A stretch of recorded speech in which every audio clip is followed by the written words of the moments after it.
அன்னைக்கு காலையில் தோசைக்கு ஒரு சட்னி பண்ணியிருந்தேன். அந்த சட்னி வந்து ரொம்ப நல்லாயிருக்கும். வெங்காயம், தக்காளி, வத்தல், பூண்டு, புளி எல்லாம் நம்ம தக்காளி சட்னிக்கு அரைக்கிற மாதிரியே தான். அதை நல்லா வதக்கிட்டு அடுப்பை ஆஃப் பண்ணதுக்கப்புறமா கொஞ்சமாக தேங்காய் சேர்த்துட்டு அரைச்சோம் அப்படின்னா சூப்பராக இருக்கும் டேஸ்ட்டு. அந்த வத்தலுக்கு பதிலாக பச்சை மிளகா கூட சேர்க்கலாம். அதுவும் இன்னொரு டேஸ்ட்டு.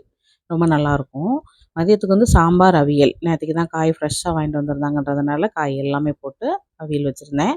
ஈவினிங் போல் ஆர்த்திக்கு வந்து ப்ரெட் இருந்துச்சு. இந்த கேரட், தக்காளி, கொஞ்சம் சாட் மசாலா, வெங்காயம் எல்லாம் சேர்த்துட்டு ஒரு ஸ்டஃபிங் எல்லாம் பண்ணிவிட்டு அந்த ப்ரெட்டுக்கு வந்து மசாலாவெல்லாம் வச்சு ஏதோ ஒரு மெத்தடில் பண்ணா. டேஸ்ட் வந்து சூப்பராக இருந்தது. ஆனால் அடுப்பெல்லாம் நாஸ்தி பண்ணி வச்சுட்டு வந்துட்டா. அப்புறமா ஈவினிங் ஃபுல்லாக அதை எல்லாமே க்ளீன் பண்ணி முடிச்சுட்டு அந்த இருந்த பப்பாளி அன்றைக்கி வாங்கின பப்பாளியில் கொஞ்சமாக இருந்துச்சு. அதையுமே கட் பண்ணி பப்பாளியும் பிள்ளைங்கள எல்லாமே சாப்பிட வச்சாச்சு. அப்புறமா கிச்சன் எல்லாம் க்ளீன் பண்ணி முடிச்சாச்சு. நைட்டுக்கு வந்து கொஞ்சமாக கருவேப்பிலை பொடி திரிச்சிருந்தேன் ஃப்ரெஷ்ஷாக. அதை வெங்காயம் எல்லாம் போட்டுட்டு தோசை சாப்பிட்டு முடிச்சாச்சு.